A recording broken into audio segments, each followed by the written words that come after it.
Olá, olá, senhoras e senhores, sejam muito bem-vindos a mais um Lente Espírita, começando mais um bate-papo que pra gente é nesse domingo de manhã, para vocês pode ser a qualquer hora, andando com seu cachorro, lavando aquela louça, fazendo aquela comida como nosso amigo Lúcio, fazendo aquele ranguinho ali de domingo, escutando um podcast. Um abraço no coração de vocês. Aqui é Gabriel Marins e tenho a honra de ter ao meu lado a minha amiga de todos esses dias de podcast, Rosália Romão.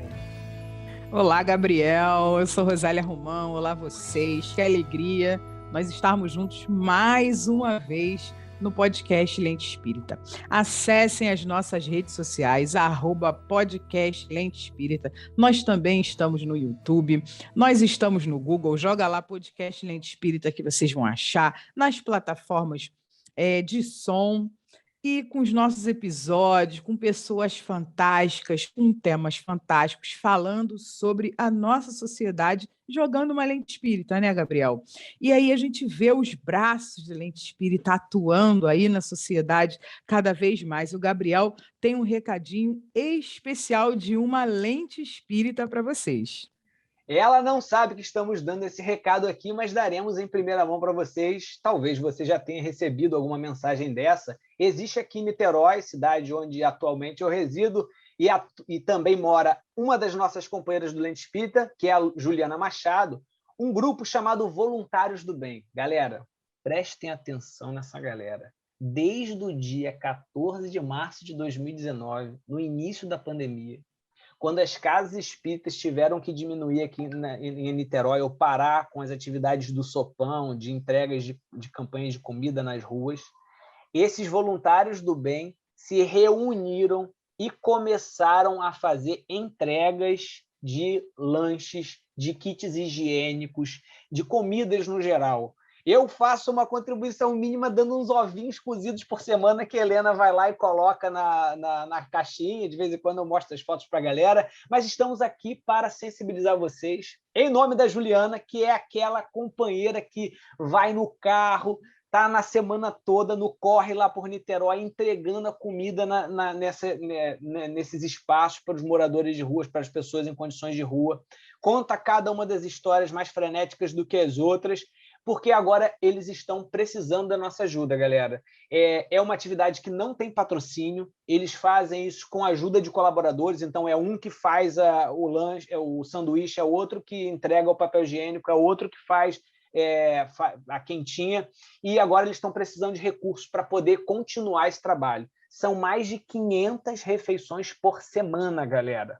Então, talvez você, nesse momento, não tenha condição de ajudar dessa forma. Você tenha outra possibilidade de ajudar, que seja talvez divulgando esse trabalho. Talvez você tenha condição de ajudar financeiramente, mas você não tem como sair de casa. Então, vai aqui o Pix, em nome da Luciane Rodrigues de Andrade, que é a coordenadora do trabalho, nossa amiga Lu, que é o CPF 074 593 257 67. A gente vai colocar esses dados no Stories e vai colocar também no Stories, vou conversar lá com o pessoal, para a gente colocar algumas fotos desse trabalho, porque eles mandam aqui para o Zap da gente, solicitando essa contribuição, né? Uma série de fotos fantásticas, galera. Então, sensibilizem o coração de vocês, se possível ajudar nessa causa, compartilhem com quem puder, porque a galera realmente precisa e, nesse tempo de frio, precisa mais ainda, galera. Beleza? Então, vamos ao nosso episódio de hoje. Preparem os vossos corações para a nossa viagem. Década de 1840. O iluminismo e seus ideais pautados na ciência estão ampliando seus braços sobre os homens e mulheres cultos. Os Estados Unidos da América e a Europa começam a experimentar e a analisar cientificamente o sobrenatural.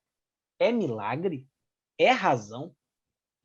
Ciência, filosofia e religião começam a dar as mãos através de grupos que rechaçavam a ideia limitante da humanidade até então, mas que colocavam Deus racionalmente como causa primeira de todas as coisas.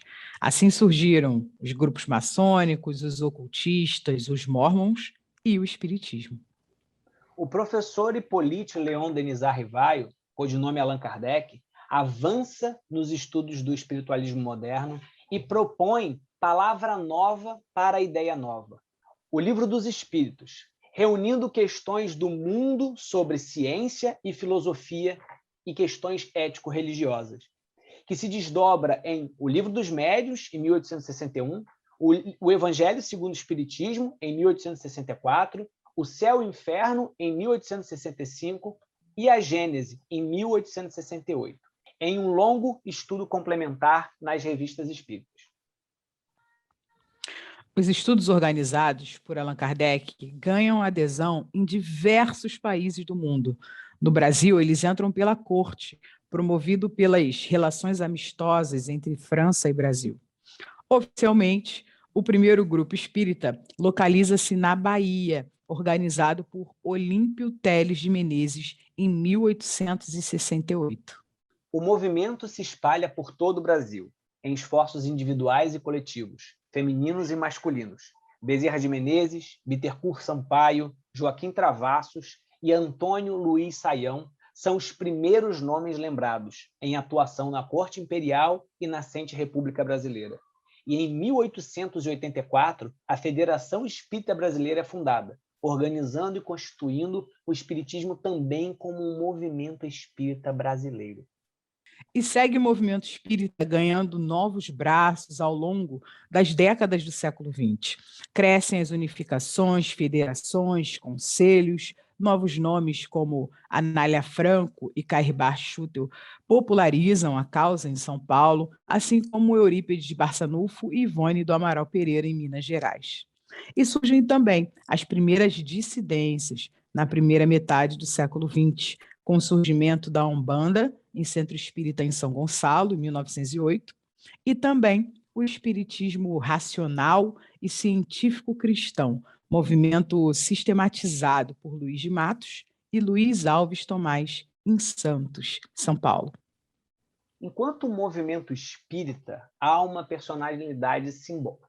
Enquanto movimento espírita, há um personagem simbólico, Chico Xavier, a figura mais popular dentro e fora dos nossos círculos. Suas obras perpassam um Estado novo, uma redemocratização, uma ditadura civil-militar, uma nova república e o início do século XXI. É eleito o maior brasileiro de todos os tempos. Abre caminhos para novas formas e fórmulas, em um arrastar de possibilidades que agrega Divaldo Franco, Richard Simonetti, José Raul Teixeira e tantos outros nomes que fazem do movimento espírita uma revelação contínua entre práticas e representações. E hoje, no século XXI, e sobretudo nesse momento pandêmico, nós temos divulgação de André Trigueiro, Haroldo Dutra, Rossandro Klingen e dezenas de páginas nas mídias sociais. Tem página no Instagram, né, o @umgueiespírita, Meninas Espíritas. A gente tem uma série de podcasts, como o Podcast C, inclusive um podcast do nosso participante de hoje. Como esses diferentes atores contribuíram para a construção do espiritismo que vemos hoje? Qual é o formato do espiritismo atual? O que dessas suas características o afastam e o aproximam do seu objetivo essencial? Para nos ajudar a responder essas e outras questões, quem vem aí, Gabriel? Quem vem aí é um querido amigo que acabei de conhecer hoje e tenho que confessar antes de começar, Rosália. Ele disse para a gente aqui, logo antes, aqui nos bastidores, que ele, na verdade, já conhecia o Lente Espírita antes do nosso convite e não fez a relação. Eu agora estou escutando a voz dele, eu falei assim, eu já escutei essa voz em algum lugar. Aí ele falou que tinha um podcast antes de começar, e você falou que ele também tem um podcast. Agora que eu estou lembrando, eu já escutei o podcast desse nosso convidado hoje também. Eu vou deixar ele falar aqui sobre o podcast e já vou anunciar. É o Rodrigo Farias, historiador, professor de História da América no Instituto de História da UFRJ e trabalhador do Centro de Educação e Orientação Espírita Jesus Gonçalves, no Rio de Janeiro. É também o marido da Priscila e o pai da Aurora, de 3 aninhos. Chega aí, Rodrigo! Olá, gente. Obrigado pelo convite. É uma honra estar aqui com vocês. né? A gente sempre se sente um pouco astro, né? Porque você ouve um podcast e depois você é chamado para participar dele. Então, é um prazer estar aqui com vocês. E só para fazer o merchan rapidinho, o podcast que eu participo e que vocês mencionaram é o Horizonte Espírita, que já está aí quase no 50º episódio. E, se Deus quiser, ainda vai ter muitos. Então, é um prazer estarmos. Já estou falando na primeira pessoa do plural, olha só a prepotência. É um prazer estar aqui com vocês para bater um papo nesse lindo e invernal domingo de manhã. Gente, maravilhoso podcast. Pode seguir lá o Horizonte Espírita. Vocês que curtem o Lente, vai numa pegada que lembra, né? Eu acho que a gente tem uma semelhança de trabalho aí, né, Rodrigo? Uma linha, não sei se é muito parecida, mas passa mais ou menos aí numa busca coletiva de tentar entender mais, trazer o espiritismo um pouco mais para a nossa vida, poder debater abertamente o espiritismo, né? Bem por aí mesmo. A gente diz, o nosso lema lá é tentar pensar o espiritismo fora da caixa. Então, eu acho que nisso, não só o nosso, né, mas o de vocês e tantos outros podcasts tem sido um avanço. Para te pegar algo de bom nessa pandemia toda, né?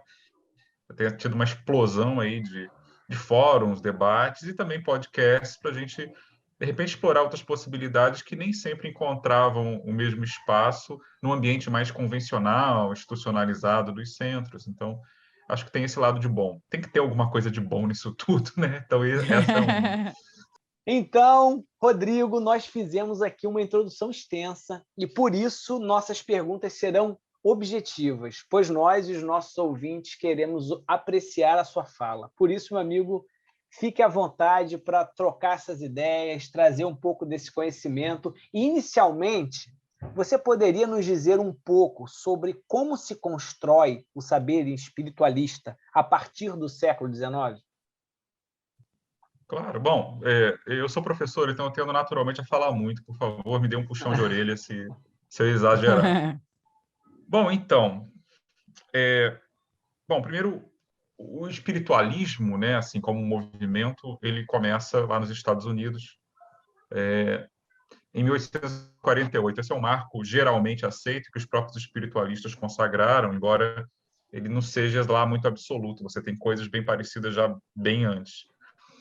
Mas, de início, o que você tinha eram os fenômenos, né? Os fenômenos físicos. Né? Começa o espiritualismo, ele tem o seu ponto de partida com os episódios de Hydesville, com as irmãs Fox, que era uma comunicação com espíritos via batidas, os famosos rappings, como se dizia em inglês. Só que aí a coisa chama muita atenção, primeiro ali no vilarejo, onde as irmãs Fox viviam, depois elas vão para uma outra cidade maior, e dali a um tempo a coisa começa a, inclusive, dar ensejo a apresentações públicas e começa uma febre, começam a surgir outros grupos reproduzindo o mesmo método, e daí foi se espalhando primeiro pelos Estados Unidos mesmo, que estavam numa época de grande efervescência religiosa, e depois, finalmente, vai para a Inglaterra e para a Europa continental, que é onde vai encontrar Kardec, né? Quando a coisa já tinha passado de pancadas para mesas girantes e coisas dessa linha, que a maioria de nós espíritas já ouvimos falar em alguma medida.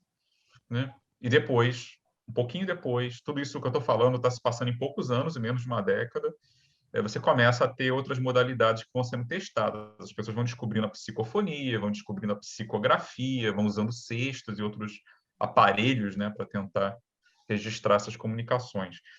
Então, assim, o que eu posso dizer, né, é que no começo era tudo muito baseado nesse intercâmbio informal entre encarnados e desencarnados por vários métodos. Mas ainda na década de 1850, a gente já começa a ter os primeiros livros que vão aparecendo de cientistas tentando aferir se os fenômenos que estavam na moda em vários países, se aquilo era só uma brincadeira de salão ou se tinha alguma coisa mais séria, havia uma autenticidade, algo realmente inexplicável por outras vias ali. Se não me engano, a primeira obra que aparece, pelo menos em língua inglesa, de 1853, acho que é o Robert Hare, que era um químico americano famoso, e depois outras vão surgindo. Então, você começa a ter o movimento espiritualista em 48, 5 anos depois, você já começa a ter, de forma mais sistemática, o começo do que vai ser chamado de pesquisa psíquica, que é uma abordagem mais científica mesmo, embora de início ainda muito cética, né? Ver se ainda um pé atrás muito grande com o que está acontecendo. E poucos anos depois, na França, e aí Kardec tem um papel proeminente, você começa a ter uma sistematização maior do que estava sendo obtido dessas comunicações. E isso numa época que você tinha no máximo telégrafo, né? Não tinha telefone, não tinha rádio, não tinha muito menos internet, então as coisas demoravam um pouco para se propagar. Mas se a gente for botar um calendário, a gente vê que esses aspectos da a revelação, primeiro para os que acreditam, né? A coisa mais da fé mesmo. Depois, uma abordagem mais científica, mais naturalista, surge um pouquinho depois, e depois você tem ainda as tentativas de você organizar isso de uma forma mais sistemática, eu diria mesmo filosófica, onde Kardec tem destaque. Então, essa fase, esses 3 ramos, vamos dizer assim, né, vão conviver por um bom tempo, até que a parte científica, propriamente dita, começa a ter um revés já no século XX. Já começa a declinar bastante. E a parte religiosa se sobressai, porque afinal era mais acessível, né? Era mais compreensível, mais, mais fácil para a maioria das pessoas. E a parte filosófica também ficou bastante restrita. Vale lembrar que, assim, no século XIX é uma época muito curiosa, porque é uma época que a ciência passa por uma transição e toma a cara que a gente atribui a ela hoje. Né? Uma ciência que se preocupa de uma certa gama de fatos, que exclui preocupações que hoje a gente atribui à esfera da religião. Até o século XVIII não era assim. Então, você tinha, por exemplo, um Isaac Newton, né? O grande Isaac Newton, da lei da gravidade, o grande físico, pai de tantas coisas na física da mecânica. E hoje a gente sabe, né? Tem até um livro sobre a história dos papéis, os arquivos dele, que assim, boa parte do que Newton escreveu e fazia tinha mais a ver com o que hoje a gente chamaria de teologia e misticismo. E ele não separava essas coisas. Então, a ciência tratava da mecânica dos corpos, mas tratava também de por que os corpos são assim. E aí entravam concepções de Deus, né? Noções que a gente hoje talvez achasse que seriam da ordem da teologia, do sobrenatural, entre aspas. Como é o nome desse livro, Rodrigo? Do livro do Isaac Newton, É. The Newton Papers. Por enquanto só tem em inglês, que eu saiba. Acho que ele foi lançado, acho que ano passado, pouco tempo, que não é a história do Newton, é a história do que aconteceu com os arquivos do Newton nesses quase 300 anos, que é uma epopeia. E dá de surpresa que foi quando as pessoas começaram a examiná-los e descobriram que o grande cientista parece, se não me falha a memória, mais da metade dos arquivos não é sobre física, no sentido que a gente dá essa palavra hoje. É sobre essas questões que seriam de ordem mais espiritual e religiosa. O que ilustra bem a mentalidade que predominava até o século XVIII entre muitos cientistas, que não eram cientistas, a palavra do século XIX, eram filósofos naturais, entre outros nomes. Fé, teologia, filosofia, metafísica e a física mesmo ali, material, essas coisas não eram muito separadas. Você podia tranquilamente atuar, né, em várias dessas áreas, porque não eram áreas diferentes. E o que me leva a especular um pouco, né, acho isso interessante, que quem faz essa separação hoje somos nós, isso é uma construção histórica. Ela não é uma lei matemática inevitável necessariamente, embora tenha as suas vantagens com toda certeza, né? Então, voltando rapidinho à construção, né? O que a gente tem? A gente tem um movimento que, quando surge, ele tinha várias possibilidades, mas o que predomina hoje, o que acabou vingando, tanto aqui quanto lá fora, onde ele ainda existe, porque depois da febre inicial também houve um declínio considerável, né? Hoje o que predomina mesmo em termos de produção de conhecimento são as revelações, que é justamente a parte difícil de você aferir, né? Se o espírito te diz que ele vive numa dimensão de, sei lá, tudo tem tons de vermelho, como é que você afere esse tipo de coisa? Como é que você avalia a credibilidade disso? Então, no Brasil, né, já que estamos falando do movimento espírita brasileiro, essa é a parte que dominou e vingou. Então, a parte de ciência, né, de você tentar manter uma outra maneira de abordar o conhecimento que vem dos espíritos, isso ficou em segundo, talvez terceiro plano, por várias razões que a gente pode elaborar daqui a pouco. Mas no começo era essa gama de possibilidades. Está acontecendo uma coisa estranha aqui. Como é que a gente pode entender isso? E cada um ia com uma determinada pegada. Interessante. Rodrigo, há espaço, assim, nesse contexto, né, para crítica, por exemplo, na construção do pensamento e organização de Allan Kardec nos livros? E esse espaço, ele é aproveitado pelo movimento espírita hoje? E essa questão é delicada. Bom, Quente, é quente. essa é quente, né? Essa gera muito choro e ranger de dentes em alguns fóruns de debate. O que eu vou dizer é o seguinte, acho que se aplica a Allan Kardec uma coisa que vale também, é muito usada para Jesus, né? Acho que Kardec era muito mais aberto e tranquilo do que parte do seu fã-clube. Pode, Né? Uhum. Vale para todos os grandes líderes, né? O fã-clube, às vezes, os fãs é que estragam a coisa. Quando o livro dos Espíritos surge, né, em 57, e depois a edição que a gente tem hoje, que é de 1860, que é a versão maior, expandida, definitiva. Kardec põe logo no frontispício, né, filosofia espiritualista. O que ele está fazendo ali? Se não me falha a memória, se não me engano, Kardec tem o primeiro contato. Ouve falar das mesas girantes em 54, mas ele começa a fazer estudos mesmo, de maneira mais organizada, em 1855. Então, o Livro dos Espíritos surge apenas 2 anos depois, e a versão definitiva, quando Kardec já está realmente nessa figura de líder de uma doutrina que tem um nome, né, uma identidade, 5 anos depois. É pouco tempo, né? Então, assim, o que Kardec está fazendo é apresentando uma contribuição muito bem organizada metodologicamente, né? Ele tenta criar um método, ele tenta fazer uma grande compilação daquilo que parecia, segundo o seu método, né? De avaliar fontes diferentes, em contato entre si, onde havia pontos de concordância. Ele está fazendo o que hoje a gente chama na academia de uma contribuição. É um ponto de partida, não é um ponto de chegada. Então, como ele mesmo vai dizer em vários pontos da sua obra, né? Kardec escreveu muito, não são só os livros, né? A Revista Espírita é quase uma coleção de enciclopédias, né? Como você põe no estante. O que ele está fazendo ali olha, estou praticando esse método que me parece razoável diante do que a gente entende hoje por ciência.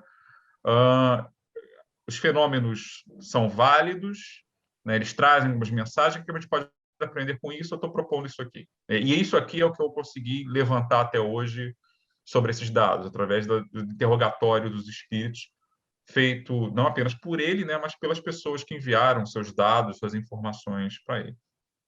Ele está fazendo uma contribuição importante para uma ciência, palavras dele, né, do que como ele vê, que está nascendo. Ele nunca disse que, olha, a verdade é esta aqui. Esse é o ponto de chegada, tudo que não concordar com isso aqui você pode jogar fora porque é heresia, falsificação. Não. A gente vê isso, inclusive, quando você lê, por exemplo, a Revista Espírita ou obras como o Catálogo Racional, que Kardec punha ali, recomendava que as pessoas, se fossem formar uma biblioteca sobre espiritismo, né, recomendava, inclusive, obras com as quais ele não recomendava tanto assim, não gostava tanto, as quais ele tinha críticas. Mas eram obras que versavam sobre o assunto, logo, mereciam estar ali. Ou seja, ele tinha uma noção muito clara de que era uma ciência, digamos assim, que estava em formação. Ela não estava pronta e acabada. E isso exigiria que você tivesse um olhar, digamos assim, bastante inclusivo com várias coisas. Não para você concordar com tudo que chegasse, senão não precisava do método, né? Mas sim para que você pudesse, dentro daquela multidão, aquela avalanche de informações que estava chegando, você tentar selecionar aquilo que merecia mais crédito para analisar, o famoso crivo da razão que ele estabelecia.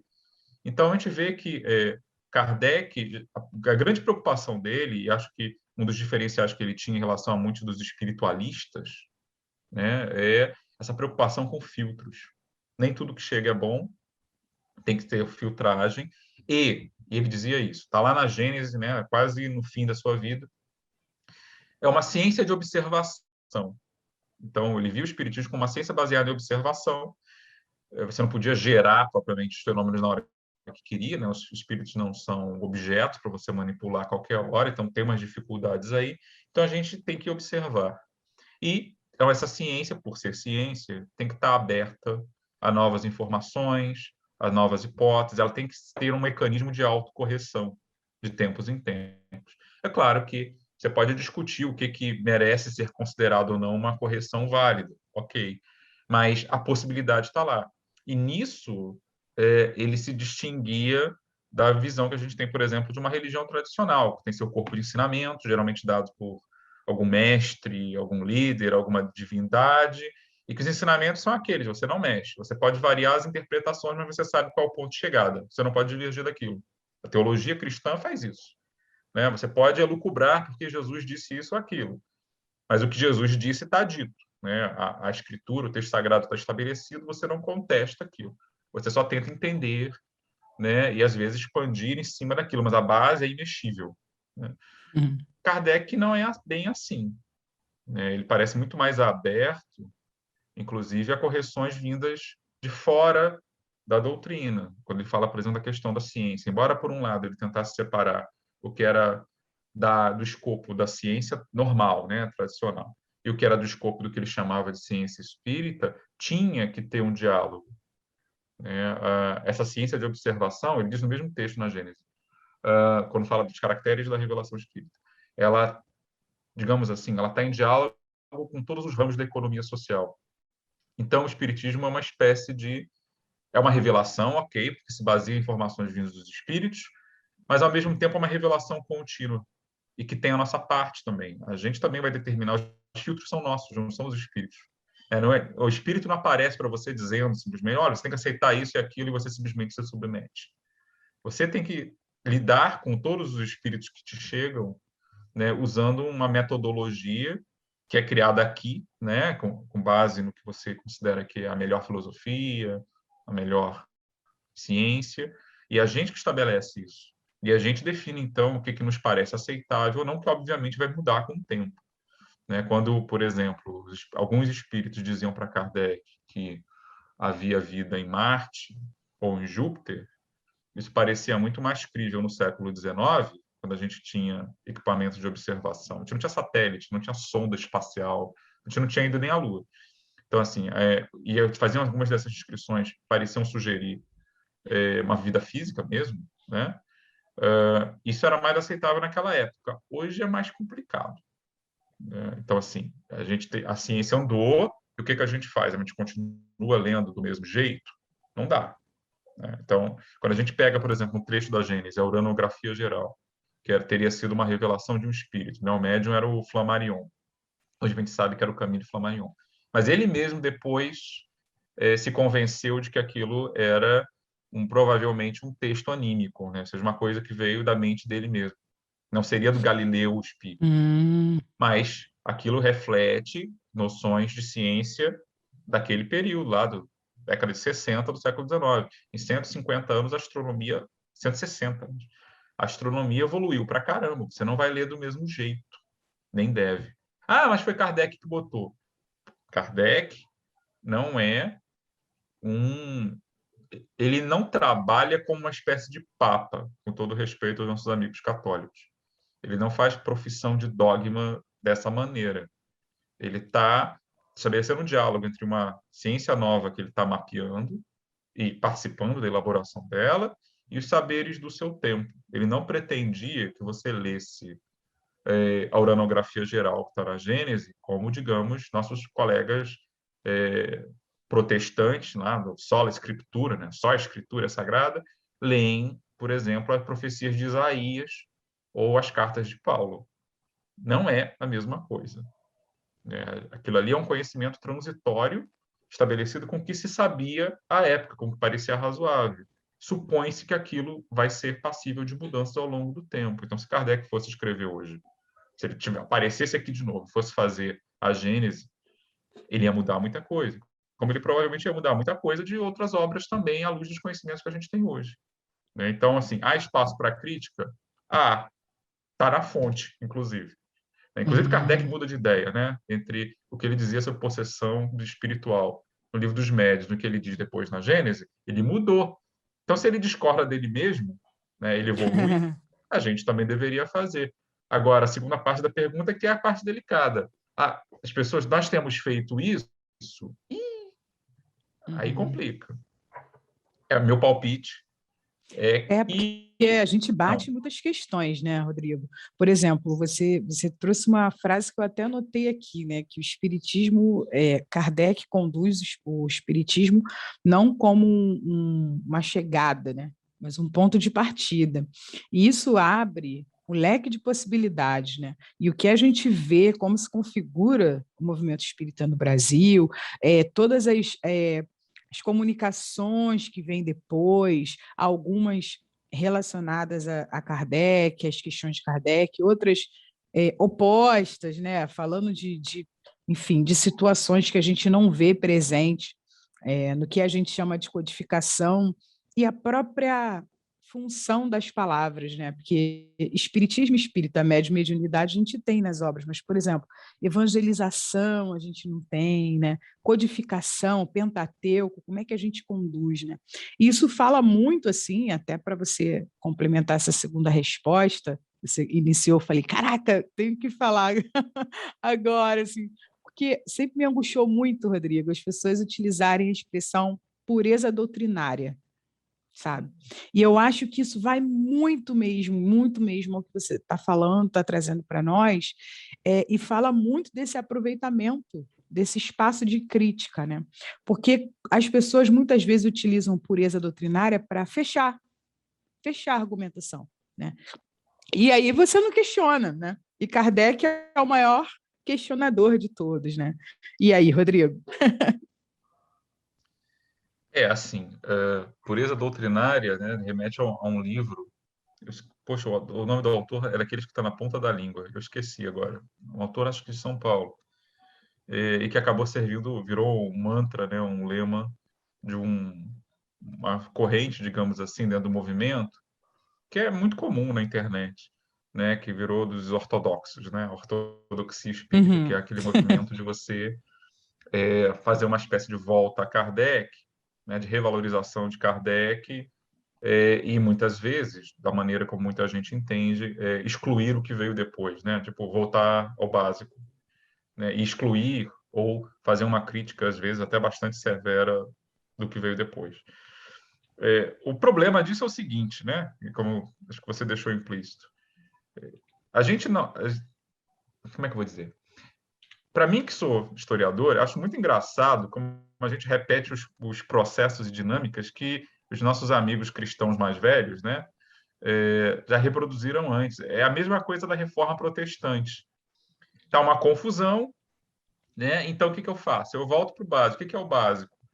É esse corpo de textos fechado aqui, canônico. E aí, então, eu excluo o resto. E eu acho que muitas vezes o que passa, o que é entendido por pureza doutrinária, acaba sendo isso, uma espécie de protestantismo espírita. Sim. Como se... O problema disso não é você voltar ao básico para tentar fazer uma filtragem. O problema é você tratar esse básico como se fosse o ponto de chegada e não o ponto de partida. O que você faz? Você dogmatiza, você transforma Kardec, a codificação, né, que você falou do termo que veio depois, transforma ele numa Bíblia, um sola escritura.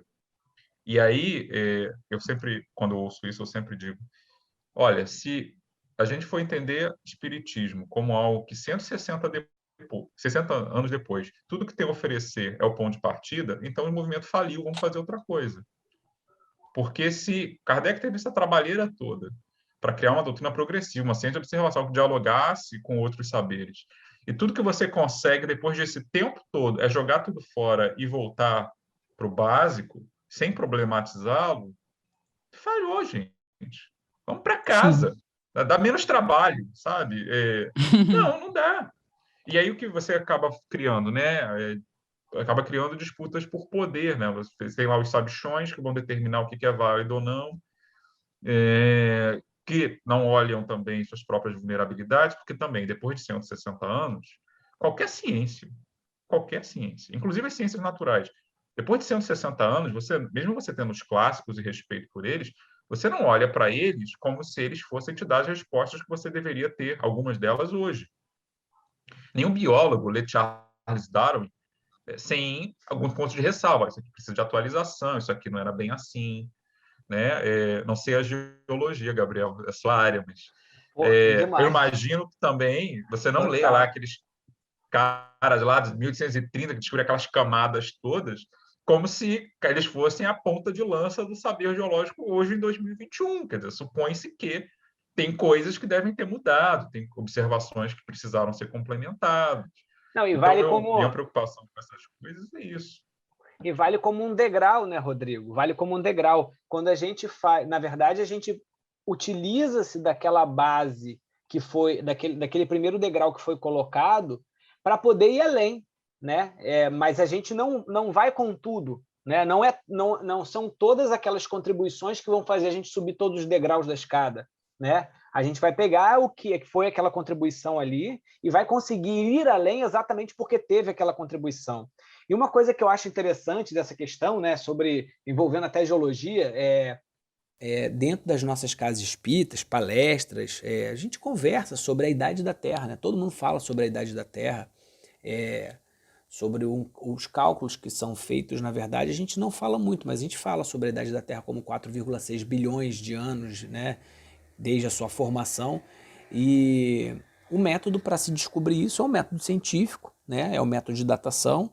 A gente consegue conhecer, inclusive, a idade dos últimos hominídeos, dos primeiros hominídeos, consegue descobrir a idade dos dinossauros. Tudo isso é com base em datação. E a gente é bem confortável em conhecer essas idades, considerando os fundamentos científicos que existem por detrás disso daí, né? Inclusive que nos permitem fazer descobertas geológicas com base em mineração, com base no conhecimento da história como um todo e por aí vai. Mas o que eu queria chamar a atenção aqui é que, sabendo disso, quando a gente vai na questão 42 do Livro dos Espíritos, olha o que a gente vê. Poder-se-á conhecer o tempo que dura a formação dos mundos, da Terra, por exemplo? E aí os Espíritos respondem, nada te posso dizer a esse respeito. Nada te posso dizer a respeito, porque só o Criador o sabe e bem louco será quem pretende sabê-lo, ou conhecer que número de séculos dura essa formação. Bem, a gente pode começar a questionar aqui o que seria a formação da Terra, o que ele quer dizer, né? Mas independente, não é bem louco quem tentar saber. Não é bem louco. A pessoa pode tentar saber. Existem métodos para a gente saber. Os métodos de datação nos permitem, por exemplo, a da formação da Terra se deu do momento em que ela era uma rocha fundida até o momento em que ela se transforma numa rocha que os primeiros animais puderam andar por sobre a Terra, sei lá. A gente pode datar isso. A gente pode datar quando o homem apareceu na Terra. A gente pode datar quando os primeiros animais saíram dos oceanos e foram para a Terra. Então, existem métodos e é uma questão da gente pensar no Espiritismo, né? Já que nós refletimos sobre os métodos de datação, falamos sobre as idades, né? Sabemos que a Terra ela não foi criada em 7 dias, etc. e tal, por que nós não olhamos para essa questão com uma análise crítica que ela nos pede, né? A gente pode fazer isso, e tudo bem, o Espiritismo não acaba por causa disso, não é uma revelação dogmática, né?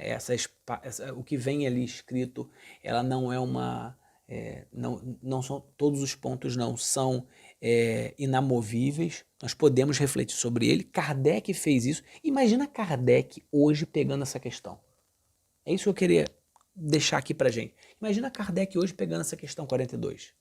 Como ele lidaria com essa questão 42? Que tipo de revisão ele faria para essa questão 42?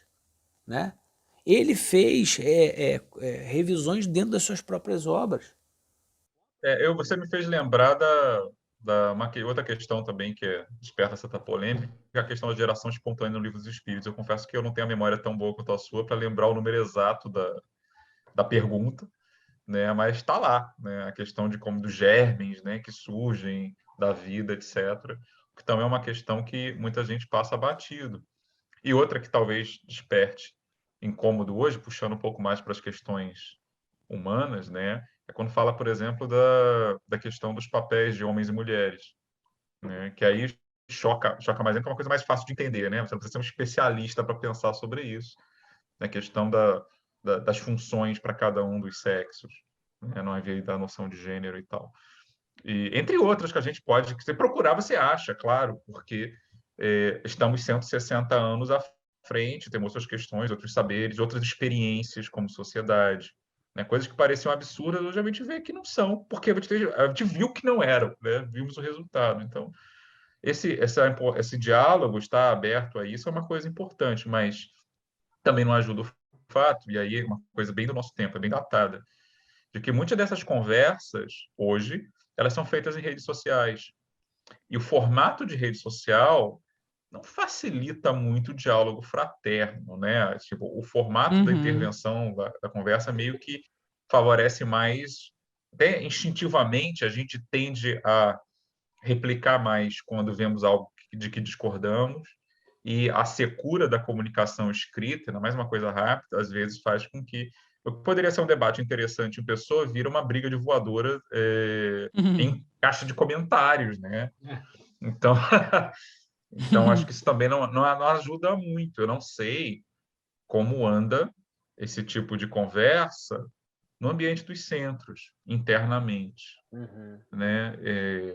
Não sei nem se isso deve, claro, que isso acontece em alguma medida, mas eu não tenho noção do quanto. Eu suponho que seja o tipo de coisa mais rara e minoritária, Uhum. né? É. Vamos aproveitar então essa linha de pensamento que a gente entrou agora, porque a gente vem um pouquinho para o Brasil, né? Antes, só fazer uma ponderação aí para o pessoal, essa questão que o Rodrigo citou, da questão do papel do homem e da mulher, né? Nós comentamos um pouco no episódio 15 do Lente Espírita, o empoderamento feminino, vale a pena conferir lá a contribuição da Duda e da Ana Carolina, foi muito legal esse episódio. E vamos puxando um pouquinho agora para o Brasil, a gente repensar o que pode representar esse sincretismo religioso que a gente tem aqui, o direcionamento que isso foi dado, né? A gente começa a se perguntar, né? A ciência e a filosofia espírita tiveram uma acolhida mais tímida dos espíritas do Brasil quando comparado com o seu aspecto religioso, né? Isso aí traz essas consequências, traz algumas consequências. Às vezes esse fato é citado como um planejamento da espiritualidade, por outras como uma pedra de tropeço que contribui para descaracterizar a essência do espiritismo. Onde, Rodrigo, na sua opinião, podemos ver proveito e podemos ver embaraços nessa forma da maioria dos espíritas do Brasil acolher o espiritismo? Hoje são só perguntas difíceis, né? Esse é outro ponto delicado também, né? Como eu digo, se você quiser atacar fogo numa conversa entre espíritas, é só jogar. É religião ou não é? Né? Deve ser ou não é? Gera brigas homéricas. A coisa que eu fico pensando é exatamente assim, a gente entra até nesses debates, né? Mas assim, tem proveito? Tem proveito no fato da gente ter abraçado religiosamente o espiritismo aqui no Brasil? Tem embaraços em relação a isso, né? Eu gosto de ser inclusivo, assim, né? Dá para ser as duas coisas. Pode gerar embaraços e pode ter, talvez, sido um planejamento de espiritualidade também. Em que sentido? Isso vendo de hoje, hein? Olhando para trás é sempre mais fácil, né? É a profecia do passado. Pelo seguinte, o que aconteceu com o espiritismo fora do Brasil? Quase que acabou. Como movimento com identidade própria, né? Uma doutrina reconhecida e circunscrita, quase que acabou. Mesmo na França, mesmo nos outros países vizinhos, né, por onde ele se espalhava. Quando você lê Kardec, dá até pena em retrospecto, né? Ele estava numa empolgação danada, achando que o mundo ia ser revolucionado em pouquíssimo tempo pelas revelações do espiritismo. Então, nós é uma revolução social, etc. Aconteceu? Não, não, não mesmo. O que aconteceu efetivamente? O movimento mingou na Europa, O movimento Mingo nos Estados Unidos e nos países de língua inglesa ainda existe, com outro formato, né? Existem igrejas espiritualistas nos Estados Unidos, etc., né? Com formato de igreja mesmo, só que o sermão é mediunizado, né? É uma coisa diferente. Até tem aqui com algumas variações, mas não, o movimento mingou. Não revolucionamos o mundo não se ajoelhou diante da nossa luz e nosso saber. O que efetivamente aconteceu? O movimento se transplantou para a América Latina, né? Não só no Brasil, mas principalmente o Brasil é o principal representante. E aqui ele sobreviveu. Só que ele sobreviveu num contexto diferente. Ele sobreviveu num país periférico, num país muito mais carente de educação básica, que dirá educação científica, do que era a França, entre as classes cultas. E era um país não apenas católico, que a França também era, mas era um país onde o anticlericalismo francês não tinha chegado da mesma maneira. E tinha aqui esse oceano de outras coisas que já existiam, né? Práticas religiosas indígenas, práticas religiosas africanas, essa misturada toda, esse grande mix que era o Brasil. Então, ele chega aqui, o que ele se torna? Ele se adapta à cultura local, uma cultura muito fervorosa, uma cultura muito mística, supersticiosa até, né? Ele incorpora vários elementos do catolicismo local. Se você pegar os primeiros espíritos lá da fé, o próprio Bezerra, falando, por exemplo, da Virgem Maria, né, com uma devoção que parecia ser um católico super devoto. E o espiritismo que chega aqui, a versão do espiritismo que chega primeiro aqui, não é exatamente uma visão puramente kardeciana, é uma visão de Rustem, que já era mais religiosa, assim, no sentido de um cristianismo mais tradicional, né, do que era a visão do próprio Kardec. Então, o que chega aqui é um espiritismo muito cristão. Não digo isso exatamente só no bom sentido, não. Né? Muito cristão no sentido de devoção mesmo, imaginário. Mas, em compensação, apesar disso, né, foi assim que ele sobreviveu. E hoje o país nosso é o maior país espírita do mundo por conta disso. Né? Conseguiu se salvar alguma coisa, embora com outras ênfases, com outra pegada, outra abordagem. O que a gente perdeu com isso? Bom, alguma coisa se perdeu, porque você hipertrofia um lado, isso prejudica os outros. Então, hoje em dia, quem faz filosofia espírita, o que pode ser chamado de filosofia espírita no Brasil? A gente pode lembrar de alguns nomes. O Herculano Pires, virou meio que um escritor consagrado. Mas, além dele, quem? 2, 3 pessoas, talvez, muito menos conhecidas. O que tem de ciência espírita nesse período entre a chegada e o hoje no Brasil? Você tem notícia de alguns grupos de pesquisa, hoje, inclusive, acadêmicos, né? Tem lá o pessoal do NUPS, lá na Federal de Juiz de Fora.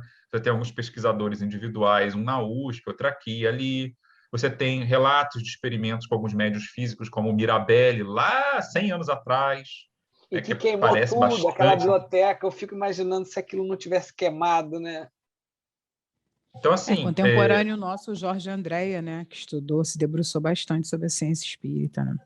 Pois é, mas assim, são nomes soltos, assim. E se você juntar todos eles, deve dar nos dedos da mão, né? Das duas mãos que sejam. Mas... E aí, qual a influência deles? De fato? Pouca, né? Então, assim, eu acho muito engraçado, acho que a grande contradição, eu acho isso sim é ruim. Eu acho que a gente repete muito certos slogans. O espiritismo é ciência, filosofia e religião. A gente, às vezes, se acha muito superior a outros movimentos religiosos, e por isso a polêmica, nós não somos religião, nós somos ciência. Aí já embute duas coisas. Primeiro, o preconceito com a noção de religião. Espíritas, geralmente, têm uma visão de religião que é altamente preconceituosa e antiquada. Né? Associa a religião a ritualística, a religião mais do que isso. Muito mais do que isso. E, do ponto de vista das ciências humanas. Né? E, segundo, com a ideia de que nós somos superiores. Nós não temos ritual, mas você toma sua água fluidificada, magnetizada depois da palestra, sempre abre e fecha com uma oração, tal passe, papapá. Mas isso não é ritual. Quem disse? É uma forma diferente de ritual, verdade. Mas é o quê? Algo que você faz sempre com o mesmo sentido, na mesma hora, para se aproximar da divindade. Sabe? A gente desenvolveu um ponto cego. A ciência tá. Quando foi que você aprendeu a metodologia espírita? Qual foi o último experimento que você tomou conhecimento? Quando você depara lá com a questão 42 do Livro dos Espíritos, ou qualquer outra que pareça, assim, cria um choque, o que você faz?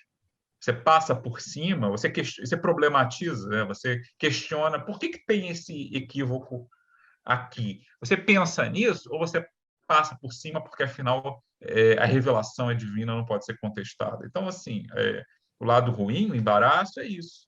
A gente, se é verdade, que eu acho, né, é uma hipótese, não tem como provar isso, de que assim, esse crescimento do lado religioso permitiu que o espiritismo sobrevivesse num país como o nosso, enquanto estava morrendo em outros lugares, maravilha. Então, sobreviveu.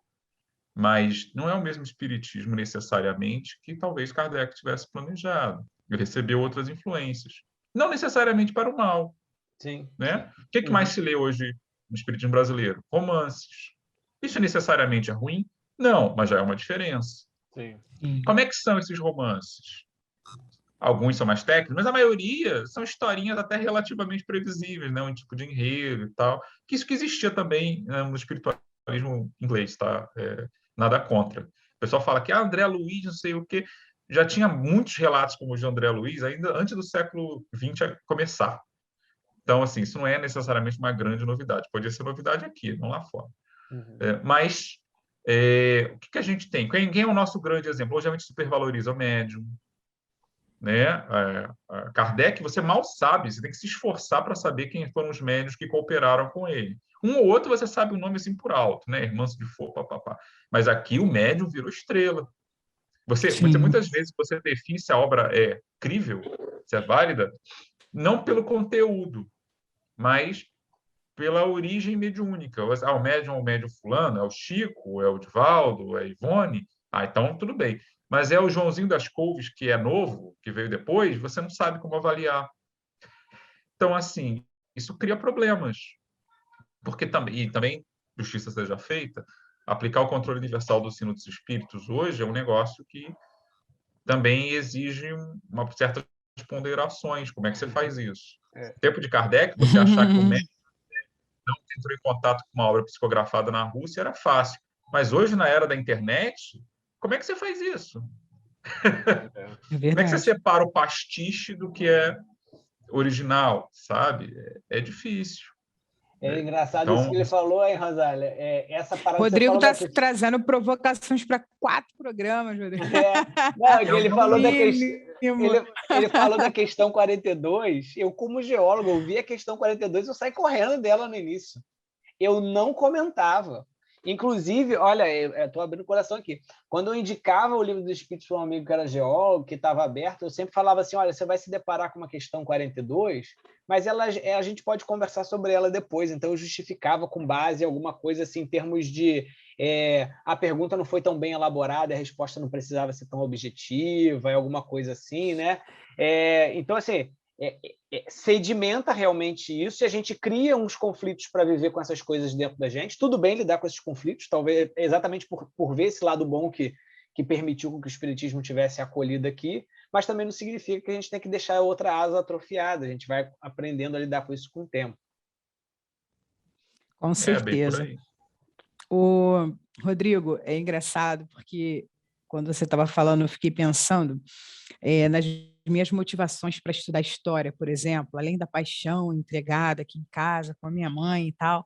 E quando eu entrei, eu era doida para estudar, por exemplo, como é que funcionava o movimento espírita durante a ditadura civil-militar. E absolutamente material nenhum.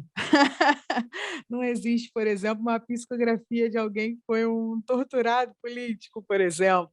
E aquilo me angustiava muito, porque é uma parte da história que a gente não acessa, né? A parte das práticas mesmo, do movimento. E aí eu entrei no laboratório com o Marcos Bretas, né, que é seu colega lá no IFIX. Olha, que legal! Eu fui do laboratório de religiões dele. Que luxo! E aí eu era a única não ateia no grupo dele na época. E ele sempre brincando comigo, sempre me alfinetando, você vai estudar espírita? Porque eu queria estudar o Bezerra de Menezes.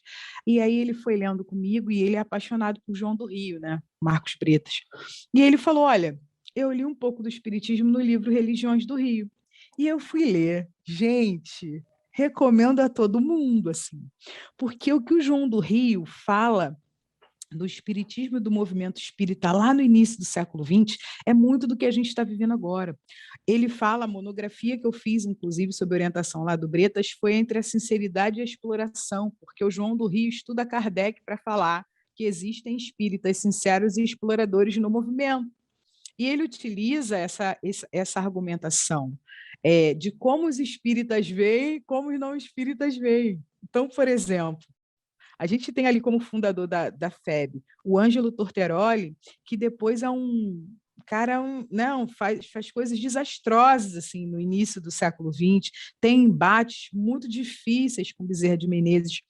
E, ao mesmo tempo, tem um outro senhor que é popular e que utiliza a mediunidade, que estuda o espiritismo, e ele fala, esse senhor ele não tem acesso à FEB, né?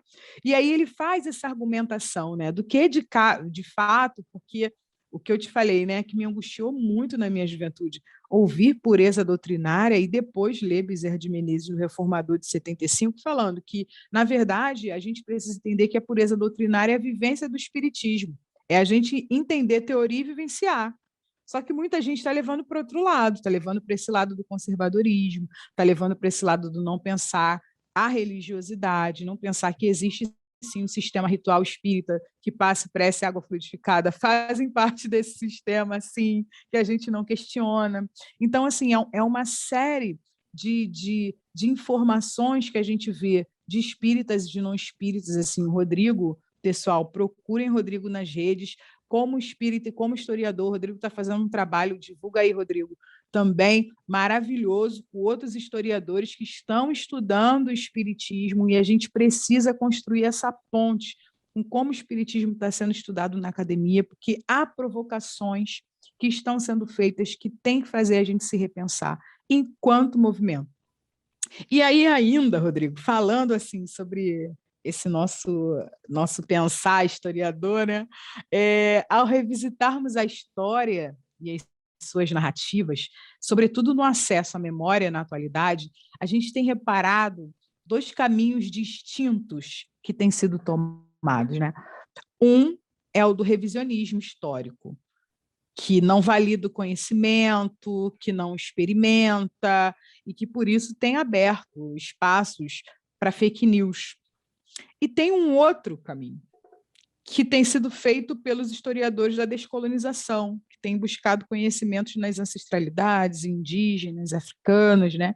Abrindo espaço para esses conhecimentos ancestrais. E eu até coloco, enquanto historiadora também, Jesus como um conhecimento ancestral, né?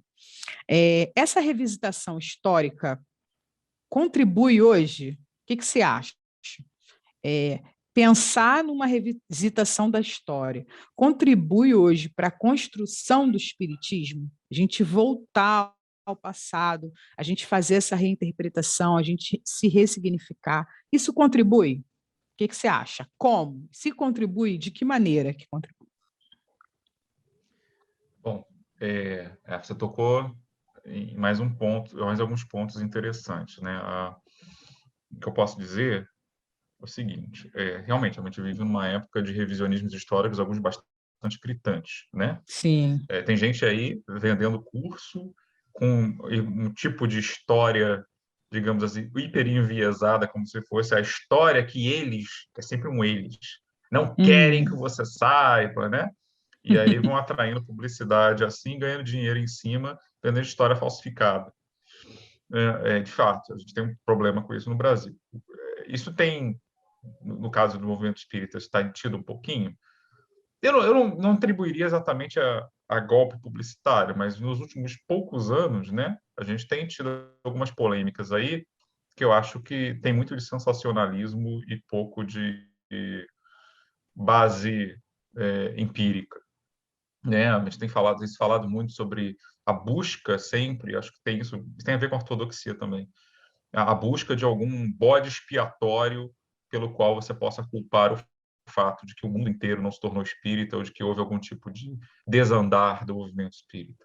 Durante muito tempo, e ainda é, né, o bode expiatório favorito é o próprio Rustem, né? Esse cara que é autor dos 4 Evangelhos, que foi exatamente os primeiros espíritas que chegam ao Brasil são influenciados por ele, né? Esse espiritismo das primeiras décadas da FEB, largamente influenciadas por ele. Espiritismo mais devoto, tinha algumas ideias assim meio esquisitas, algumas das quais com a ideia de que Jesus nunca teve um corpo físico, né?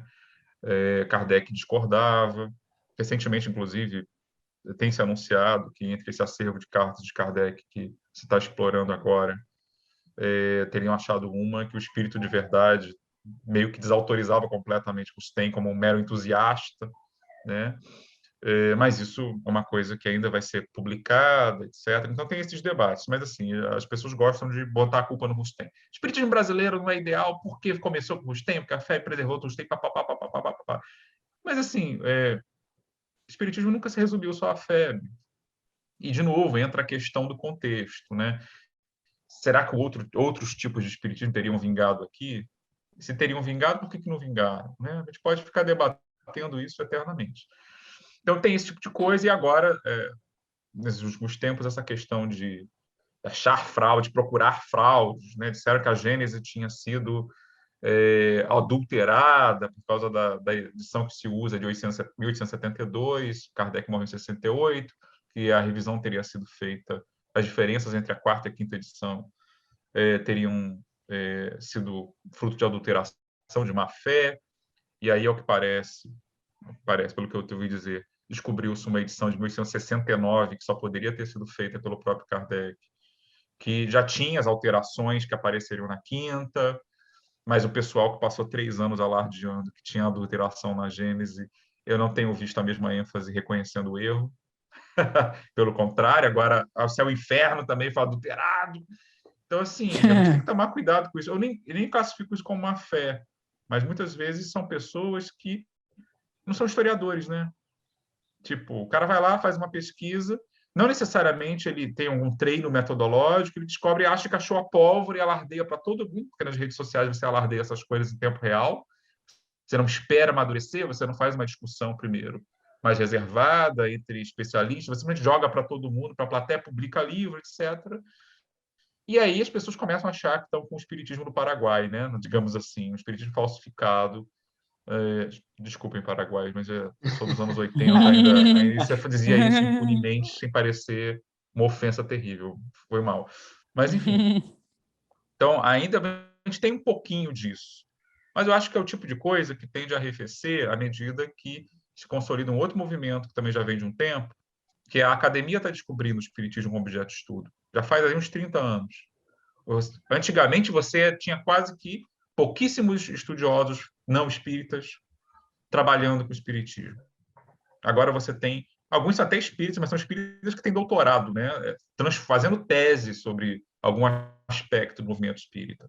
E isso qualifica muito o debate. Como você mesma experimentou, né, Rosália? Você Sim. é parte disso. Né? Mas tem um movimento disso já faz um tempo, tem se multiplicado as pesquisas, eu mesmo faço parte de um grupo de pesquisa no CNPq que reúne gente assim, né? E a gente, daqui a pouco, a gente vai começar com eventos públicos, agora ainda esse mês, a gente vai anunciar, vocês fiquem tranquilos. O primeiro evento talvez não seja tão público, mas os próximos serão. Então, assim, tem muita gente boa que está qualificando esse tipo de análise. E aí a gente descobre coisas interessantes, não apenas sobre o próprio Kardec, sobre as raízes do espiritismo, mas também sobre o Brasil que o espiritismo encontrou ao chegar. E aí sim existe a possibilidade de tratar de diálogos com, por exemplo, as tradições que já existiam aqui, de origem africana, de origem indígena, sobre o diálogo, ou muitas vezes a recusa de muitos espíritas que vinham dessa visão eurocêntrica, branca, né? De que o que vem do índio, o que vem do negro são coisas desprezíveis, né? Não queremos um esforço para se diferenciar, né? Nós somos uma doutrina séria, filosófica, etc. Nós não somos feitiçaria como eles são.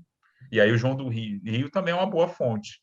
Ele não trata com a mesma generosidade os espíritas da Federação Espírita e as práticas mediúnicas mais populares, digamos assim, Sim. né? E isso você nota bem isso. Então, assim, o que vem da França é bom, o que vem dos escravos, dos indígenas, é um negócio deturpado, é bárbaro, é primitivo, papapá. Né? A gente mesmo, quando analisa hoje em dia, né? Hoje, os livros da FEB, né, de Kardec, vem com aquela nota lá sobre a questão de racismo. Então, Sim. você já tem uma preocupação e não mais tratar certas questões como a questão 42, né, foi tratada pelo geólogo. Né? Você é forçado a lidar com esse legado. Olha, essas coisas que ele está dizendo, os hotentotes aqui em 1800 lá vai fumaça, reflete o olhar de uma época, o conhecimento de uma época. Não é necessariamente uma verdade, então você não deve ler isso acriticamente. Né? São franceses falando de uma realidade completamente alheia à sociedade deles e nas quais era no comum você olhar para aquilo com um olhar de superioridade. Civilização eram etapas bem definidas, eles estavam no topo, na visão deles, e os outros estavam lá embaixo. Então, a gente tem que fazer essas adaptações. Né? Agora, eu acho que... O que eu posso mais dizer?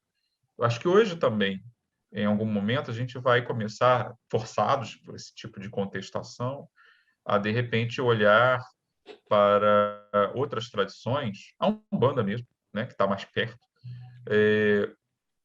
com menos senso de superioridade. E aí, eu acho que dialogar mais com as ciências humanas, antropologia, sociologia, nos ajudaria. A própria história ajuda a gente ser menos prepotente quanto a isso, acabar com aquele discurso de que tudo bem, eu não vou dizer existe sempre aquela confusão, né? Quem é espírita, né? O bandista pode se dizer espírita, o candomblessista pode dizer espírita, essas confusões todas que o Brasil carregou por circunstâncias conjunturais, mas que se mantiveram. Olhar para isso, você pode até, numa discussão dessa, a gente ficar, não, nós temos origem, nós temos o copyright do termo, mas não com aquele senso de, nós somos uma doutrina superior e os outros são feitiçaria no pior sentido possível, né? No sentido depreciativo. E muitas vezes eu tenho a impressão de que essas brigas por o nome têm a ver também com isso. Eu não quero me misturar, abre aspas, com a gentalha, fecha aspas, sabe? Olhar com mais respeito para outras tradições religiosas. Então, assim, tomar mais cuidado com certas coisas que a gente encontra, inclusive nos textos dos espíritos, né? Um certo supremacismo cristão muito acentuado, algumas visões sobre outras religiões que são assim, parecem muito distantes, né? O Islã, por exemplo, você vê lá na Revista Espírita tem um artigo sobre o Islã que mostra que assim não há muita familiaridade com o assunto, né? Como se exigiria hoje. Então, o que eu posso dizer sobre isso é que, a meu ver, a gente está primeiro tentando descobrir nossa própria história. Que história é essa? Né? E depois, eu acho que essa abertura para diálogos mais acentuados com outras tradições que têm alguns pontos de contato com a gente, tem a Umbanda, é uma ramificação, de certa forma, né? É influenciada pelo Espiritismo também, mas a própria história da Umbanda também tem sofrido reavaliações, né? Aquela história certinha lá do Zélio, isso está sendo contestado Sim, academicamente. sim. Então, a gente está num momento muito interessante de reavaliar pela história e outros saberes quem a gente é, quem a gente foi, e fazer a gente pensar no que a gente quer ser.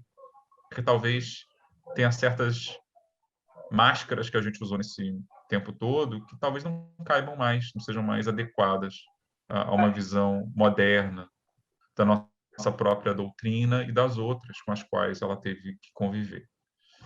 E o legal, né, que se a gente for imaginar esse pensamento científico empírico de Kardec e daqueles que, mesmo lá na Europa e nos Estados Unidos, seguiram essa fundamentação de abordagem empírica, ou seja, observação para avaliação e conclusão após observar bastante, chega num Brasil onde você tem os indígenas, você tem os povos de matriz africana que abundam os fenômenos espirituais, né?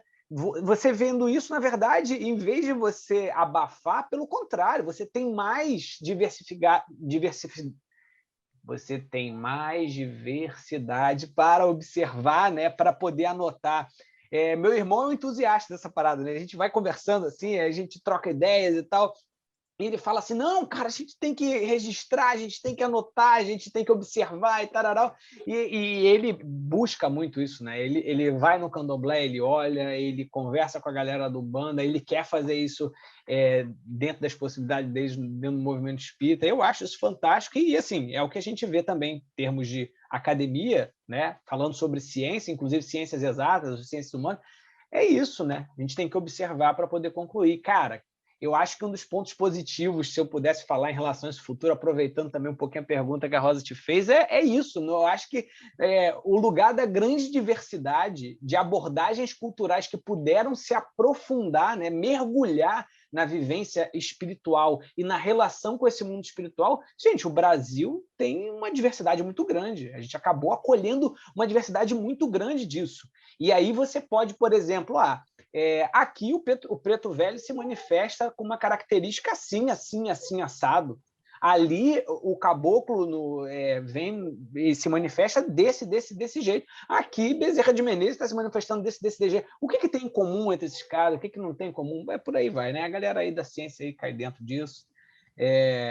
Enquanto isso, a gente guardou uma pergunta quente também para o final. Rodrigo, prepare o seu coração, porque essa daqui é uma coisa que a gente também quer buscar muito. Eu sei que os ouvintes também gostariam muito, né, da gente pensar essa ideia de como o movimento espírita participa da construção do espiritismo do Brasil.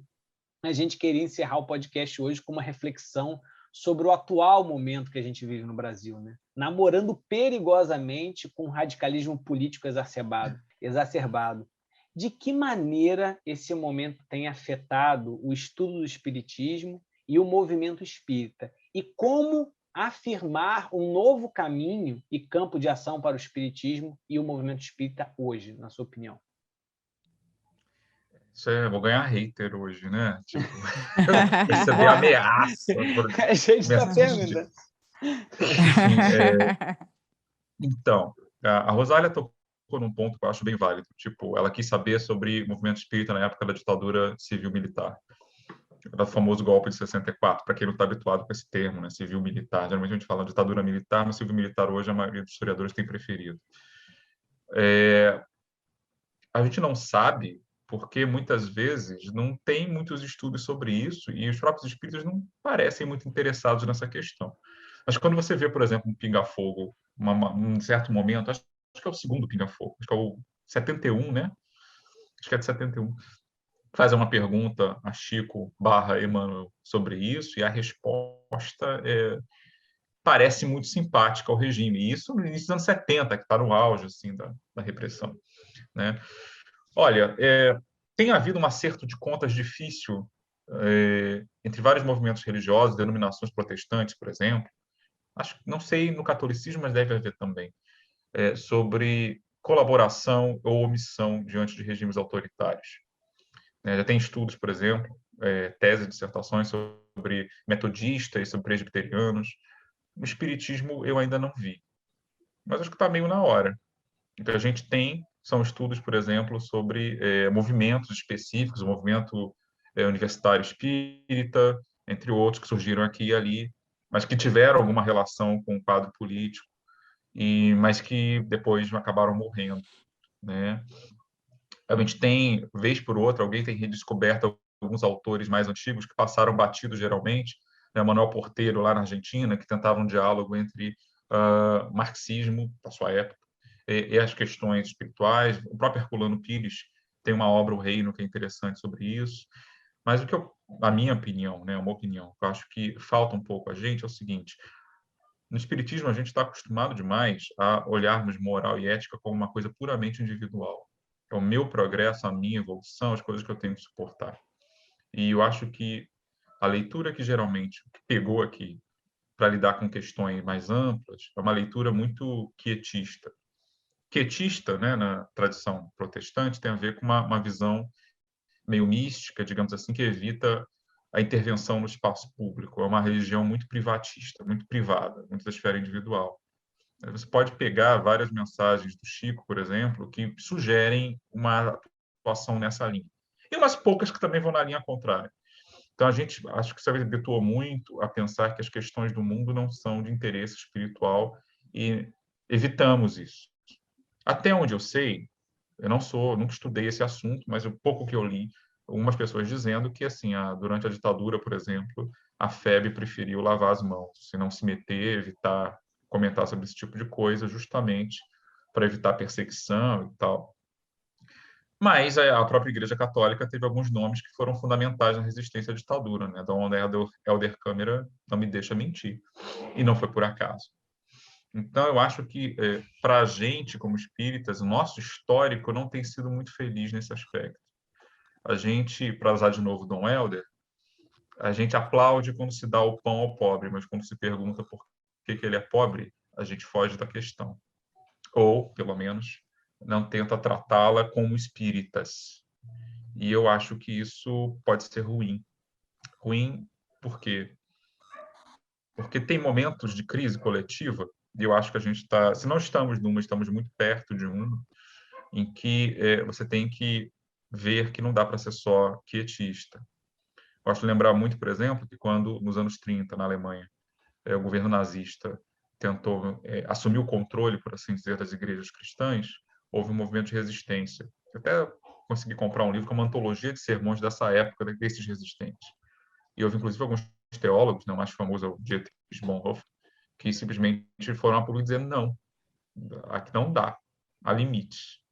Né, e começaram a tentar resistir dentro do que dava, né, aquele governo que hoje a gente não tem problema nenhum em classificar como a epítome do mal na sua versão política. E eu acho que a gente tem que deixar de ser conivente com certas coisas. Enganar, todo mundo se engana, todo mundo comete erros. Eu não estou falando também de ficar assumindo partidarismo. Eu gosto do X porque eu gosto do candidato Y, mas eu estou falando simplesmente de posições éticas mesmo, de moral. Espíritas não têm vergonha de ir a público, por exemplo, quando questões como aborto estão debatidas, né, na Câmara ou no STF. É uma questão política. Não achem vocês que é uma questão meramente ética privada. Quando você vai a público discutir isso, dar um parecer sobre projetos de lei, você está fazendo uma intervenção política. E eu acho que existem outros assuntos também que poderiam suscitar um posicionamento dentro do possível. A gente não tem um Vaticano, a gente não tem uma autoridade central. A FEB é uma referência, mas ela não é uma autoridade propriamente. Mas eu acho que isso me preocupa. Muitos de nós que gostamos tanto de falar de evangelho para lá e evangelho para cá, muitos de nós temos sido... Me preocupa ver espíritas que falam em cristianismo, mas que ficam abraçando e espalhando teoria de conspiração em suas redes. Eu fico muito preocupado com espíritas que se dizem muito fiéis a Kardec, mas que quando se levanta qualquer questão de ordem mais social num debate, acham que aquilo não é pertinente. Mas eu acho muito preocupado com espíritas que só se preocupam com questões de ordem social se elas envolvem sexo, sexualidade alheia. E aí se sentem motivados para fazer uma intervenção. Mas que conseguem conciliar o Evangelho segundo o Espiritismo e muito facilmente se deixam levar por discursos de guerra política, né, de ódio. E eu sei que ódio nas redes sociais, a palavra às vezes é meio banalizada, né, mas assim, de ódio mesmo, né, que vem o mundo como guerra, que não ficam preocupados com discursos de exaltação a armas, de discursos de exaltação a... Como é que eu vou dizer? A guerra a todas as instituições que produzem saber. Academias, escolas, os professores, a imprensa. Imaginem, Kardec conseguiu criar, né, codificar, como se diz, a doutrina espírita, sob uma ditadura. Né? E tudo bem, uma ditadura que, segundo alguns, teve fases mais difíceis e fases mais fáceis, mas estava sob uma ditadura. E mesmo assim, se a gente olhar na codificação espírita, não no sentido de politização partidária, mas assim, existem indicações ali de que o movimento espírita, a doutrina espírita, ela não é cega socialmente. Tem até um livro muito interessante, né, Ideias Sociais Espíritas, da Cleusa Colombo, Mãe da Dora Encontre, que é um livro fininho, mas muito bom sobre isso. Existe um conteúdo social ali, né? Não para favorecer esse ou aquele movimento político, mas tem questões que são colocadas ali que são questões coletivas. Né? Fala-se de desigualdade social, fala-se de desigualdade de riqueza, fala de questões de direitos civis, que estavam na ordem do dia. Né? Kardec não era cego para essas coisas, aquele ensaio que é interessante que ele problematiza um pouco isso, né? O liberdade, igualdade, fraternidade, nobre esforço, mas fala um pouquinho dessas coisas. Fala-se de escravidão, fala-se de pena de morte. Isso, no século XIX, mesmo hoje, não são questões individuais, são questões de moral coletiva, que só se resolvem coletivamente.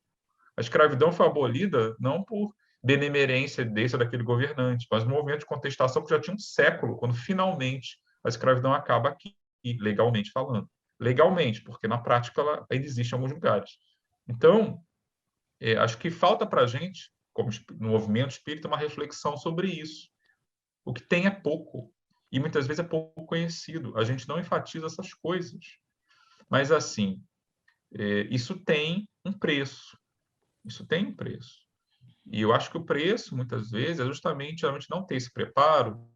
A mesma pessoa que pode falar que temos que avaliar as mensagens espíritas para o crivo da razão, quando ela vem de um médium que não é benquisto, ela não para pensar que ela não está usando o crivo da razão quando, sei lá, ela faz campanha contra a vacina porque recebeu um vídeo no WhatsApp. Então, assim, é o preço da nossa falta de educação no sentido geral, mas também tem um histórico de omissão sobre essas coisas no sentido do movimento mesmo. E eu acho isso ruim. Acho que em algum momento a gente tem que acertar as contas com isso. Porque em outras denominações, outros movimentos de cunho religioso, fizeram esse enfrentamento, ou estão fazendo. E a gente está fazendo o quê? Sabe? De novo, eu reitero, isso não significa que você tem que ser fã de partido, ser fã de político, aderir a essa corrente ou aquela. Mas estou dizendo de pensar, olha só, como meus princípios se aplicam em quem eu sou como cidadão. Porque não adianta você pensar que ética diz respeito a só eu, minha família e meus amigos no meu centro. Você também tem uma dimensão social no que você faz. Não é só em quem você vota, né? Mas é naquilo que você apoia, naquilo que você propaga, naquilo que você, hoje nas redes, você curte, você compartilha. Como é que anda a minha relação disso com a ética espírita que eu professo? Eu acho que está faltando. Agora vai ter um pouco mais, mas eu acho assim que, historicamente, a reflexão espírita sobre o papel do espírita no mundo é muito pobre, comparado com protestantes, comparado com católicos. E eu acho que está na hora. Tá? Realmente. É na hora, porque a gente não pode ter mais, eu peço licença a vocês, se vocês acharem que é um pouco alfinetado, mas assim, a gente não pode ter livro, psicografia, com a chancela de médium que é considerado canônico, propagando teoria de conspiração sobre pandemia. Então, desculpem, assim, o último livro do Divaldo faz isso. Eu li, assim, não dá. Não dá para deixar isso passar impune, não dá para aplaudir com mais uma obra maravilhosa falando sobre o mundo de regeneração e não problematizar esse tipo de coisa. Psicografia que reflete teoria de conspiração de Zap, tem alguma coisa errada aí. E a gente, como movimento, a gente tem que saber filtrar essas coisas. Claro, tem que filtrar tudo sempre, mas quando a coisa é muito escancarada, você tem que dizer, olha, isso aqui não está legal, vamos conversar sobre isso. E não simplesmente receber e calar. Ah, mas o médium fulano. Médiums, a gente sabe, tem pontos altos e baixos. Não existe médium perfeito, existe um médium que é menos enganado. Então, mesmo o médium pode produzir obras maravilhosas e produzir outras obras que não são tão boas. Isso é normal, mas a gente, infelizmente, o nosso histórico, transformamos os médiums em santos, reveladores. Então, se o cara fez 10 obras boas, a 11ª jamais poderá ser ruim. Não é assim que a coisa funciona. Nós não funcionamos assim. Sou professor, tem aulas que eu estou super inspirado, tem aulas que eu sou um zero à esquerda. É normal, é humano. Então, eu acho que, nesse aspecto, o histórico que a gente teve no movimento espírita no Brasil abre brecha para certas coisas. E eu acho que a gente tem que sentar e ter uma conversa madura de adultos e olhar, olha, nós temos esses pontos fracos aqui, o que a gente pode fazer juntos para melhorarmos? A primeira coisa é dar espaço para que esse tipo de discussão aconteça e não dizer, você não pode falar disso porque você não pode falar de fulano, porque isso implica, não pode misturar com política, etc. Se Kardec fosse pensar assim, a gente não teria várias partes do Livro dos Espíritos, nem do Evangelho, segundo o Espiritismo. Então, a gente que tomar cuidado com isso. A gente não pode, a título de fraternidade, fechar os olhos para o que está acontecendo. A gente tem que ser capaz de fazer autocrítica. E é essa autocrítica que eu acho que deve ser uma grande preocupação de nós como movimento daqui para frente. Qual o movimento espírita que a gente quer ser daqui para frente? Porque não dá mais para ser um movimento espírita que olha para a questão 42, ou que olha para as menções aos hotentotes, e achar que está tudo bom, e é isso mesmo, que aquilo é incontestável. Nós não podemos virar o sola scriptura dos nossos amigos protestantes, com todo respeito a eles, que foram capazes de produzir problematizações autocríticas maravilhosas ao longo de sua história. Mas a gente não pode fechar os olhos para essas coisas, porque nós surgimos em meados do século XIX, não temos o direito de cometer certas ingenuidades que o pessoal de séculos anteriores cometeu.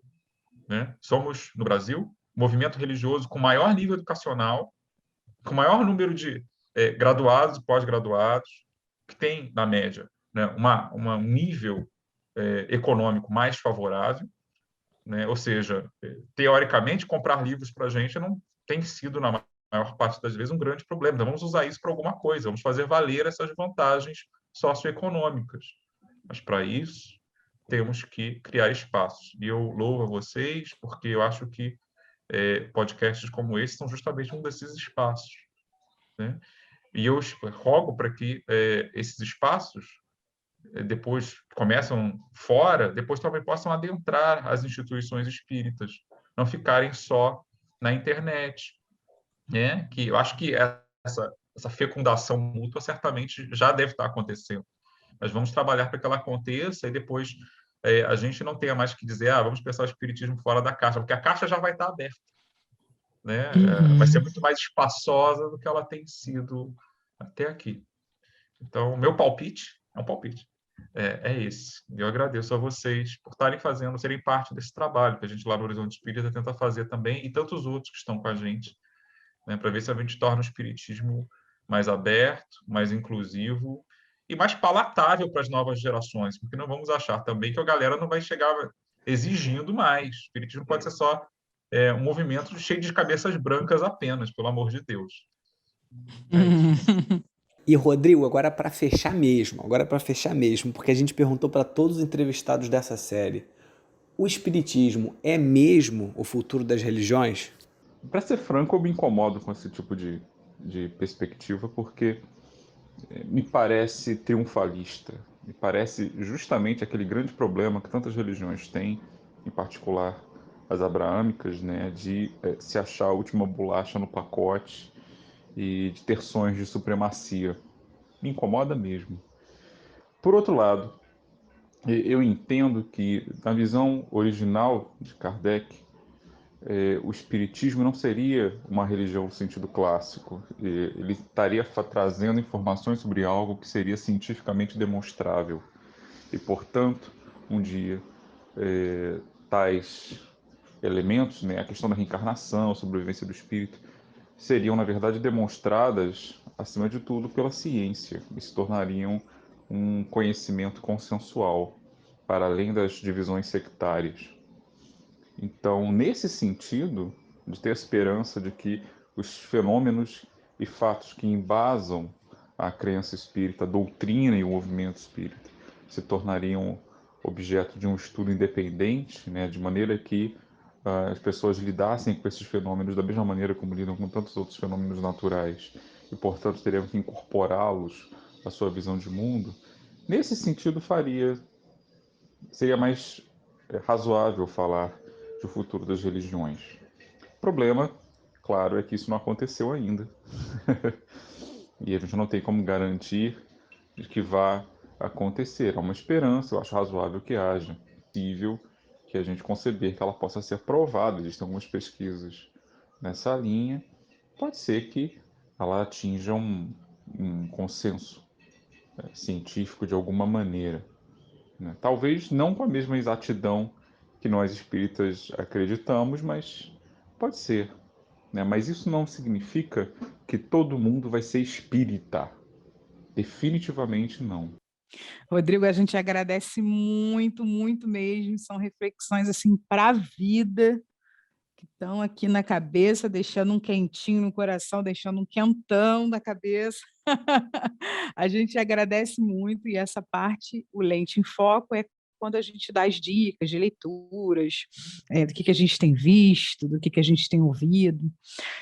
As minhas dicas são o livro As Religiões no Rio, do João do Rio, e também O Reformador, de outubro de 95, quando Bezerra de Menezes explica o que é e o que não é pureza doutrinária, e ele dá umas alfinetadas bem século XXI, que eu acho que a gente precisa acessar, porque é um combate mesmo ao partidarismo, ao personalismo, enfim, a tudo que é transitório, que a gente precisa ficar atento, que a gente vive em sociedade, mas que a gente deve também avaliar, né? Quais são os nossos comportamentos. Então, Rodrigo, de coração aberto, de boca aberta, trouxe para a gente tantas informações, eu anotei aqui, tem tanta coisa para ler que o Rodrigo trouxe, que as minhas dicas vão se restringir a essas duas.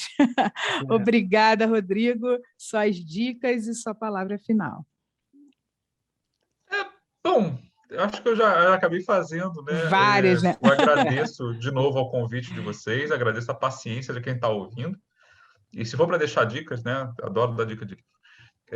Eu vou deixar duas, então. Uma eu já dei. Ideias Sociais Espíritas, da Cleusa Colombo, editora Comênios, que eu acho interessantíssimo. E a outra dica que eu dou, já que formalmente um ponto forte história dos Estados Unidos, é o livro História do Espiritualismo, do Arthur Conan Doyle.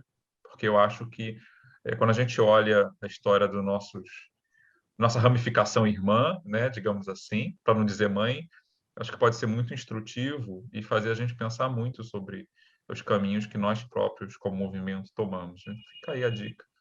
Entre várias outras, mas acho que essas são fundamentais para quem ouve. Obrigado. Excelente, meu amigo, excelente. E como é bom, eu tenho certeza que os ouvintes estão com o coração ali em festa, porque assim, é muito bom a gente ter esses papos que muitas das vezes para alguns corações pode ser desconfortável, mas traz essa zona de desconforto de uma maneira respaldada, de uma maneira equilibrada, de uma maneira amorosa, porque é isso, galera, que permite a gente fazer aquilo que é o fundamento da doutrina espírita, que o Rodrigo falou, que é o progresso, né? Que nós possamos conversar, expandir ideias e andar juntos. E nessa ideia de tentar andar juntos, de mãos dadas com a ciência, eu queria indicar o podcast Horizonte Espírita, o episódio 16, onde essa galera aí, junto com o nosso querido Rodrigo, entrevista a historiadora e socióloga Célia Ribas. Eu adorei esse episódio. Ela fez uma tese de doutorado falando sobre a formação do espiritismo brasileiro, não sei se esse é o título, né? Mas o título do podcast é o episódio 16 do Horizonte Espírita, a formação do espiritismo brasileiro, e para mim foi uma surpresa mesmo, eu não sabia que o Rodrigo que viria aqui hoje é o Rodrigo do Horizonte Espírita, então casou aqui no meio. É muito bom, Gabriel, só te cortando que você falou do Horizonte Espírita. Cara, tem um episódio do Horizonte Espírita, que é o 44, que eles falam sobre Bezerra de Menezes, que é do nosso próximo convidado também, o Marcos Marques, que está falando nesse podcast. Então, a gente já indica, porque, assim, está todo mundo querendo acessar, né? Encontrar, né, essas respostas dentro mesmo do nosso meio, dentro do nosso movimento espírita, pensando nessas personalidades para a gente repensar o nosso movimento. Então, vale muito a pena vocês conferirem também o episódio 44 do Horizonte Espírita, falando sobre Bezerra de Menezes, com o nosso próximo convidado, Marcos Marques. E eu vou deixar também uma indicação aqui, já que a gente no início falou sobre espiritualismo, né? O Vinícius Lara teve aqui, falou também sobre o livro do Arthur Conan Doyle, e um cara assim que, olha, se você estiver ouvindo esse podcast, Marcelo Gulão, você em algum momento a gente vai te achar para te convidar aqui também, que ele tem lá a sua dissertação de mestrado falando sobre o espiritualismo moderno, né, século XIX, alguma coisa nesse sentido, e tem uma publicação também excelente. Eu li esses trabalhos, gostei bastante. Eu acho que na época era pela FRJ, ou não sei se é pelo pela NUPES ou alguma coisa assim, mas ele também tem uma entrevista na NUPES. Então, eu vou indicar para vocês a dissertação do Marcelo Gulão, a gente vai colocar no Instagram lá o link para vocês, e vou indicar também o site da NUPES, que o Rodrigo já tinha falado. Se vocês querem esses tipos de abordagem, falas sobre espiritismo fundamentadas e que trazem uma série de outras publicações para você poder sair de uma publicação e pular para outra, vamos ao site da NUPES, que também tem no Instagram. Beleza, galera? E aqui fica o nosso agradecimento, cara, que é esse bate-papo maravilhoso aqui no nosso dia de domingo. Está na hora do almoço, cada um vai fazer o seu almoço, quem vai fazer almoço, né?